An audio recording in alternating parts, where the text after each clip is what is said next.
వస్తాం కదా, మరి ఎక్కడ పోయారు అందరూ? ఎగ్జిట్ పాలసీ ఎలా ఉండాలని మాట్లాడదాం. GVL నరసింహారావు గారు బీజేపీ సీనియర్ నేత, రాజ్యసభ సభ్యులు జాయిన్ అవుతున్నారు. GVL గారు, ఒకటి ఇవాళ కొంత పిక్చర్ లో కొంత భాగం ఇవాళ దేశ ప్రజల ముందు ఉంచారు ఆర్థిక మంత్రి నిర్మలా సీతారామన్, కానీ ఇంకా కొన్ని సందేహాలు ఉండిపోయాయి. ఇది ఒక ప్యాకేజ్డ్ థింగ్ లాగా దేశం ముందు పెడుతున్నారా? ప్రతి కార్మికుడికి ఏదో రకంగా స్వావలంబన చేకూరుతుందని ప్రధాని చెప్పిన మాట ఏ రకంగా ప్రాక్టికల్ గా సాధ్యం అవుతుందనే ప్రశ్నకు సమాధానం ఇంకా దొరికినట్టుగా అనిపించట్లా. ఋషి గారు, మీకు ప్యానెల్లో ఉన్న ప్రొఫెసర్ గారికి, నాగేశ్వర్ గారికి, ఇతరులకి అందరికి, అలాగే దర్శకులకి, ప్రేక్షకులకి అందరికి కూడా నమస్కారం.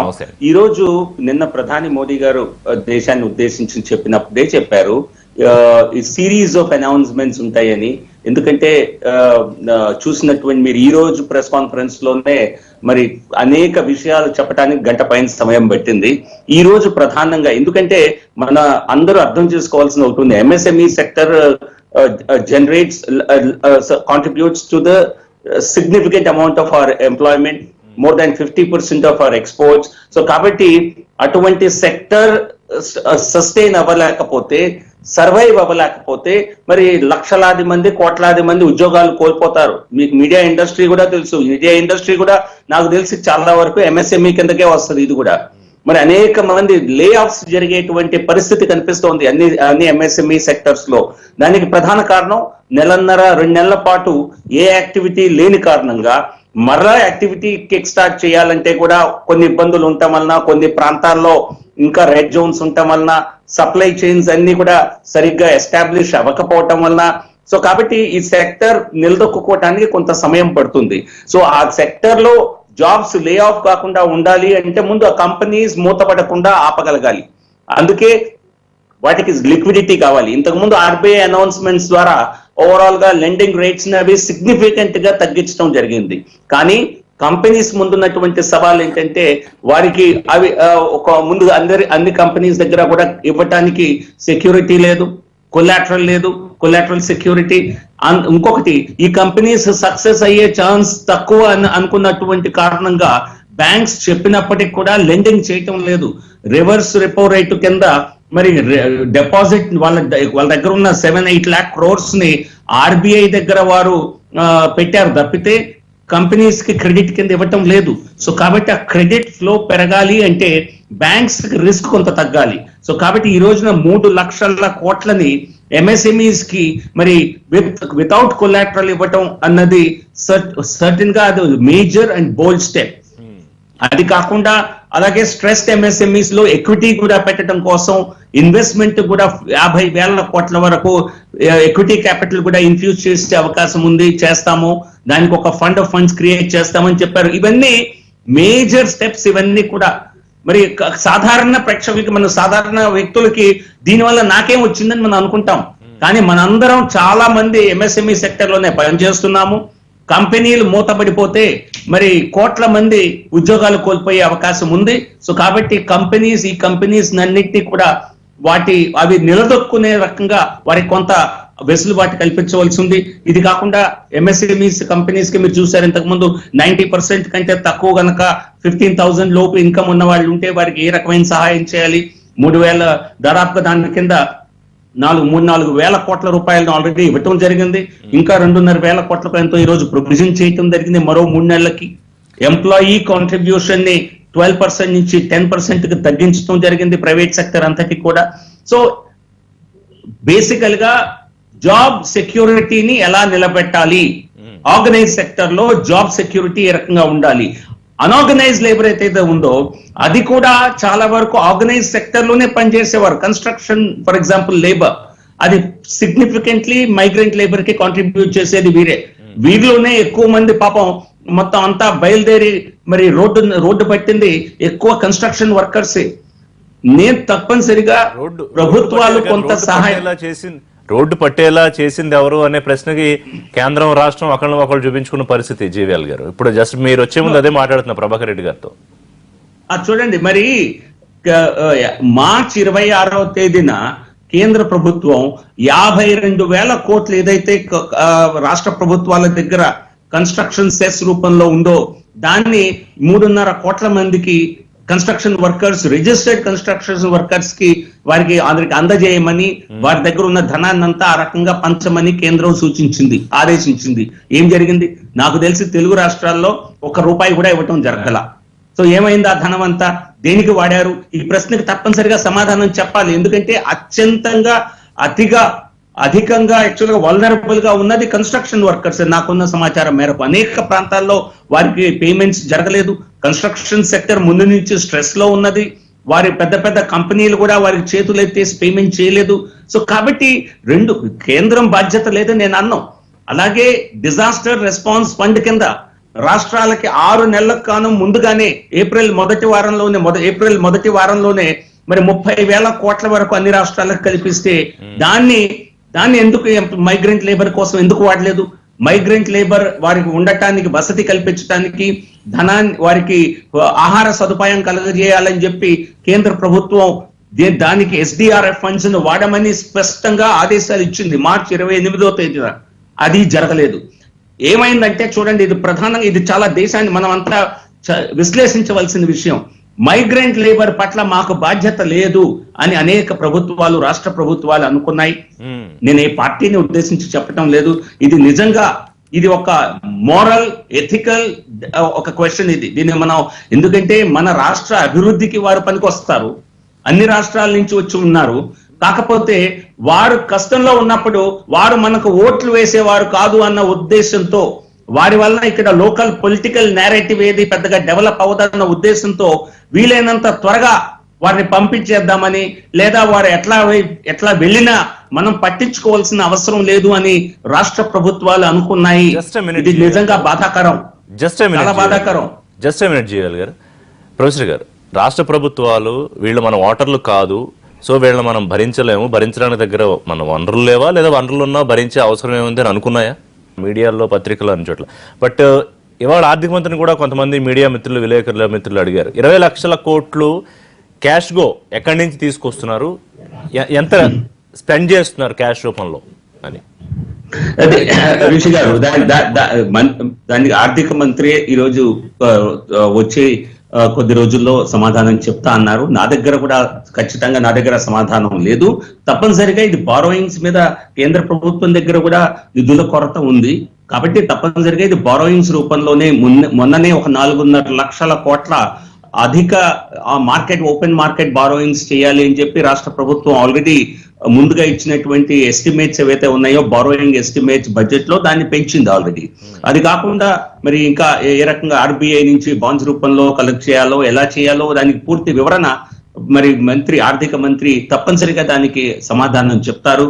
దీనివలన ఫిజికల్ డెఫిసిట్ పైన ఏ రకమైనటువంటి ఇంపాక్ట్ ఉంటుంది, ఇతర మ్యాక్రో ఇండికేటర్స్, వాటికి మనం తప్పనిసరిగా ఒక 2-3 రోజుల పాటు వేచి ఉండవలసి అవసరం ఉంది.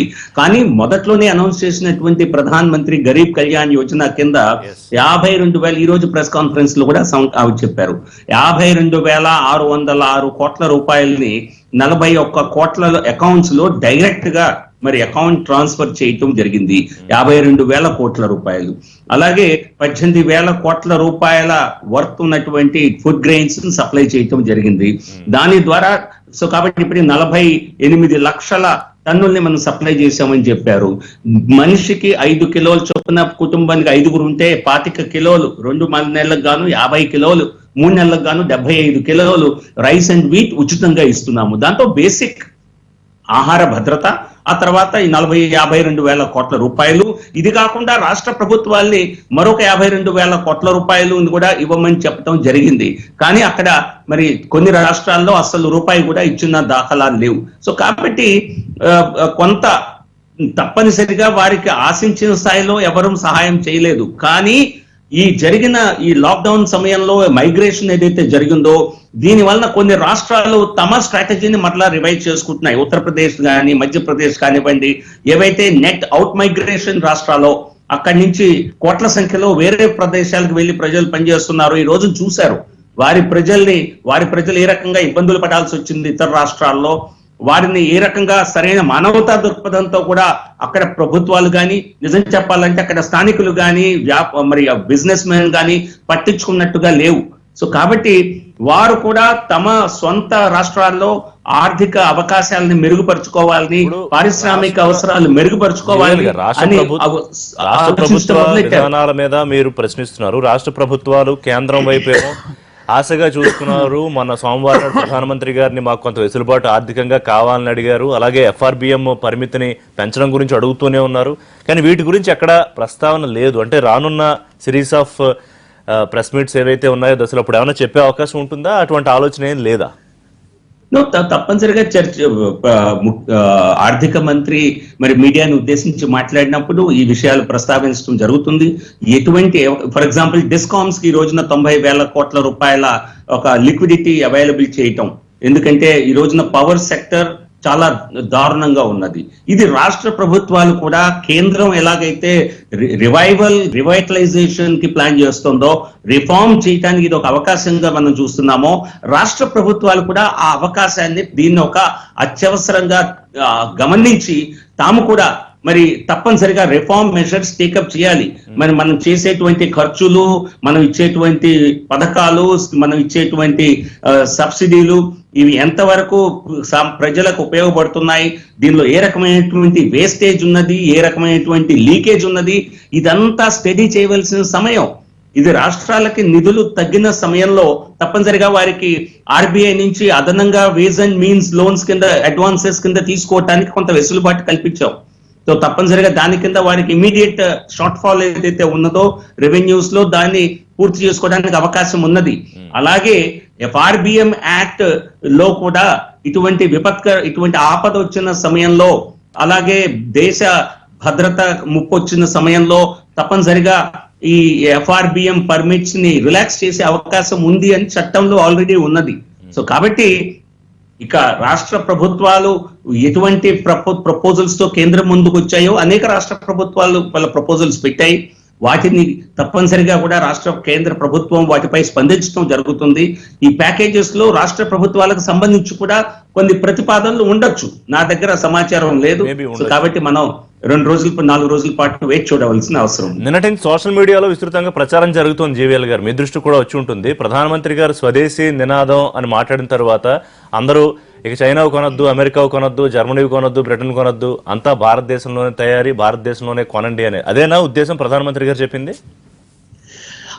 అది చాలా నేరో అప్రోచ్ కింద తీసుకున్నట్టున్నారు. ప్రధాని గారు చెప్పింది తప్పనిసరిగా మన లోకల్ డెవలప్మెంట్ చేయటమే కాకుండా, లోకల్ మ్యానుఫ్యాక్చరింగే కాకుండా మనం గ్లోబల్ దీన్ని ఇంటిగ్రేట్ చేయవలసిన అవసరం కూడా ఉన్నది.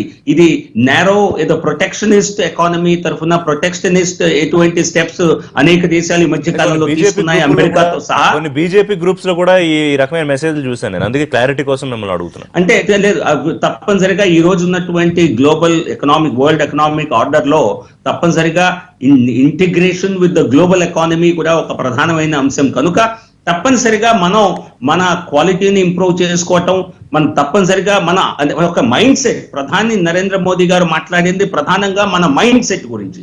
మనం ఎంతసేపు ఏదో విదేశీ అంటే అదొక అట్రాక్షన్, అదొక ఆకర్షణతో ఉన్నటువంటి మాట కూడా ఉన్నది కనుక ఏదో బయట తయారైతే ఏదో మంచిది, ఇక్కడ తయారయ్యే వాటిని మనం కొనవసరం లేదు, ఇది మంచి క్వాలిటీ కాదు అన్నటువంటి ఆ మెంటల్ బ్లాక్ ని ఆయన అడ్రస్ చేయమన్నారు తప్పితే కేవలం విదేశీ వస్తువులన్నింటినీ పూర్తిగా బహిష్కరించమనే ఉద్దేశం కాదు.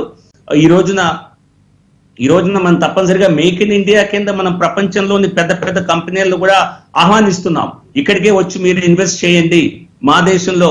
ఎందుకంటే ఈ రోజున చాలా కంపెనీస్ చైనా నుంచి కూడా తప్పనిసరిగా వేరే కంట్రీస్ లో తమ మ్యానుఫ్యాక్చరింగ్ ఫెసిలిటీస్ ని either రీలొకేట్ చేయటం లేదా అడిషనల్ మ్యానుఫ్యాక్చరింగ్ ఫెసిలిటీస్ ని వెతుక్కుంటున్నారు. అందుకే మనం కొద్ది నెలల క్రితం కార్పొరేట్ ట్యాక్స్ ని కూడా తగ్గించాము. ఈ రోజున మనం వన్ ఆఫ్ ద కాదు, మనం ఇన్ టర్మ్స్ ఆఫ్ టాక్సేషన్ మనం very attractive, possibly the most attractive entire country world లో, ఏషియన్ రీజియన్ లో తప్పకుండా. కానీ మనకు వియత్నాం ఉన్నటువంటి ప్రొసీడ్ సిస్టమ్స్ కానివ్వండి, అక్కడ ల్యాండ్ అవైలబిలిటీ, అక్కడ ఉన్నటువంటి లేబర్ లాస్ కానివ్వండి, వాటితో మనం సరితూగలేము. అందుకే మన దేశంలో కొత్త పెట్టుబడి మార్చే ఆలోచన కూడా చేస్తున్నట్టుంది కదా కేంద్ర ప్రభుత్వం. సో ఎవరికి అనుకూలంగా ఉంటారనేది మళ్ళీ it's again A question. Already labour code మొత్తం ఉన్నటువంటి లేబర్ లాస్ అన్నిటినీ కూడా 4 కోడ్స్ కింద విభజించి వాటిని కేంద్రం పార్లమెంట్ లో పాస్ చేయాలన్న ఒక నిర్ణయానికి కేంద్ర ప్రభుత్వం గతంలోనే వచ్చింది. ఒక లేబర్ కోడ్ ఆల్రెడీ దానిలో పాస్ అవటం కూడా జరిగింది. కానీ ఇంకా కొంత సమయం పడుతుంది పార్లమెంట్ ద్వారా మిగతా కోడ్స్ అన్ని అవటానికి. ఈ లోపల రాష్ట్ర ప్రభుత్వాలకు ఉన్నటువంటి వెసులుబాటు ప్రకారం వారు ఇంతకు ముందు రాజస్థాన్ లో బీజేపీ గవర్నమెంట్ ఉన్నప్పుడు అటువంటి మరి మెజర్స్ తీసుకోవటం జరిగింది. ఇప్పుడు రాష్ట్ర ప్రభుత్వాలు తమ పరిధిలో ఉన్న నాన్ 4 ఖచ్చితంగా కొనసాగుతుంది. ఎందుకంటే సామాన్య పరిస్థితులు మళ్ళీ వెనక్కు ఇప్పుడే వచ్చే అవకాశం లేదు. తప్పనిసరిగా మనం కొంతమంది చూసి ఇంకా కేసులు వస్తున్నాయే కరోనా కేసులు అని అంటున్నారు. కానీ వాస్తవానికి కేసులు రాకుండా చేయటానికి మన దగ్గర ఏది తూతూ మంత్రం ఎవరి దగ్గర లేదు. ఎప్పుడైతే వ్యాక్సిన్ కనుక్కుంటామో అప్పుడే దాన్ని ఫర్దర్ స్ప్రెడ్ ని ప్రివెంట్ చేయగలుగుతాం. కానీ మనం చేసినటువంటి లాక్డౌన్ వలన ఈ సమయంలో చేయాలి అనేది ఒకటి, ఎలా చేయాలనేది ఆలోచించాలి. కానీ testing, isolation, trace, test, treat అనే ఒక T3 ఫార్ములా ఒకటి ఉంది కదా. చూడండి, మన దగ్గర కెపాసిటీ లేదు. లాక్డౌన్ ప్రకటించక ముందు మన దగ్గర ఒక టెస్టింగ్ ల్యాబొరేటరీ మాత్రమే ఉన్నది, NIL, national institute of virology, NIV, Pune. ఈ రోజున మన దగ్గర దాదాపుగా పబ్లిక్ సెక్టర్ లోనే 350 పైన ల్యాబ్లు ఉన్నాయి. ప్రైవేట్ సెక్టర్ లో ఇంకో అనదర్ 250-300 ఉన్నాయి. అండ్ 600 ల్యాబ్స్ లో ఈ రోజు టెస్ట్ చేయగలుగుతున్నాం. మొదలు పెట్టినప్పుడు మన దగ్గర హెల్త్ ఇన్ఫ్రాస్ట్రక్చర్ లేదు. ఈ రోజున మన దగ్గర దాదాపుగా 5 లక్షల ఐసోలేషన్ బెడ్స్ ఉన్నాయి. ఈ రోజున మన దగ్గర ఇంకొక 5 లక్షల మరి అడిషనల్ బెడ్స్ ఉన్నాయి పేషెంట్స్ కోసం. కానీ మన దగ్గర ఉన్న కేసులు ఎన్ని, ఈ రోజున యాక్టివ్ కేసెస్ ఎన్ని? 70,000లో 30% కంటే ఎక్కువ రికవరీ రేట్ ఉంది. మొన్న 31.5%, ఈ రోజున కొంచెం పెరిగింది అనుకుంటాను. సో కాబట్టి యాక్టివ్ కేసులు కంప్లీట్ గా లేకుండా పోయే ఆస్కారం లేదు. మన దగ్గర ఉన్న ఇన్ఫ్రాస్ట్రక్చర్ కి ఈ రోజున మనం కేవలం 1% కంటే తక్కువ వెంటిలేటర్స్ ని వాడుతున్నాం. కానీ మన దగ్గర ఇంకో 100, అలాగే 2% ఆఫ్ ద కేసెస్ లోనే మనం ఆక్సిజన్ సపోర్ట్ ని ఇస్తున్నాం. కేవలం 3% మన కంపేర్ టు అదర్ కంట్రీస్ మన మోర్టాలిటీ రేట్ 3.2%. సో అది కూడా 3.8 నుంచి 3.2 తగ్గింది. సో కాబట్టి ఈ రోజున మన కొంచెం ఓపెన్ అప్ చేసుకోవటానికి, మన భయపడకుండా మనం ఇంకా విస్తృతంగా ఎకనామిక్ యాక్టివిటీ టేకప్ చేయడానికి మనకి ఈ రోజున ఇన్ఫ్రాస్ట్రక్చర్ క్రియేట్ చేసుకోగలిగాం. ఇవన్నీ 45 రోజుల దగ్గర లేదు. మీరు ఓపెన్ చేస్తుంటే జాన్స్ హాప్కిన్స్ యూనివర్సిటీ వారు చెప్పారు, ఏప్రిల్ నెలాఖరు కల్లా భారతదేశంలో 12.5 కోట్ల మందికి కరోనా వ్యాధి సోకుతుంది, మరి దానిలో 1 కోటి మంది చనిపోతారని వారు లెక్కేశారు.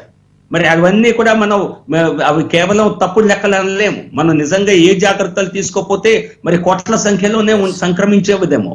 ఈ రోజున మనం రిలాక్స్ చేసినప్పటికీ కూడా మన శ్రామిక్ ట్రైన్స్ కూడా ఏ రకంగా నడిపారో మీరు చూశారు కదా. శ్రామిక్ ట్రైన్స్ ఎక్కడి నుంచి వెళ్తోంది, ఎవరెక్కాలి, ఎక్కడి నుంచి తీసుకొచ్చి వాళ్ళని ట్రైన్ ఎక్కించాలి, వారు ఎంత మందిని ఒక బోగిలో ఎక్కించాలి, ఒక స్టేషన్ లో బయలుదేరితే మళ్ళీ ఎండ్ స్టేషన్ డెస్టినేషన్ లోపల ఎక్కడ ఆగటానికి ఆస్కారం లేదు. ఇటువంటి గైడ్ లైన్స్ ని ఇవి మనం తప్పనిసరిగా లాక్డౌన్ లో నిబంధనలు పాటించలేదంటే అది సరికాదు. ఇక్కడ తప్పనిసరిగా పాటించాం. అలాగే ఇప్పుడు special trains 15 pairs of trains ఏవైతే స్టార్ట్ అయినాయో వీటిలో కూడా మరి తప్పనిసరిగా ఖచ్చితంగా మనం అమలు చేయగలుగుతున్నాం, అమలు చేస్తున్నాం. సో కాబట్టి లాక్డౌన్ ని మనం లాక్డౌన్ 4 ఎన్ని రోజులు ఉంటుంది అనేది అన్న ఒక అంచనా ఉందా, ఇస్తారా? కాదండి, ఇక వరుసగా మనం దాదాపుగా నాకు తెలిసి ఈ సడలింపులు పెరుగుతూ ఉంటాయి. ఎందుకంటే చూడండి, మనం ఒక పక్క మానిటర్ చేసుకుంటూ పోవాలి.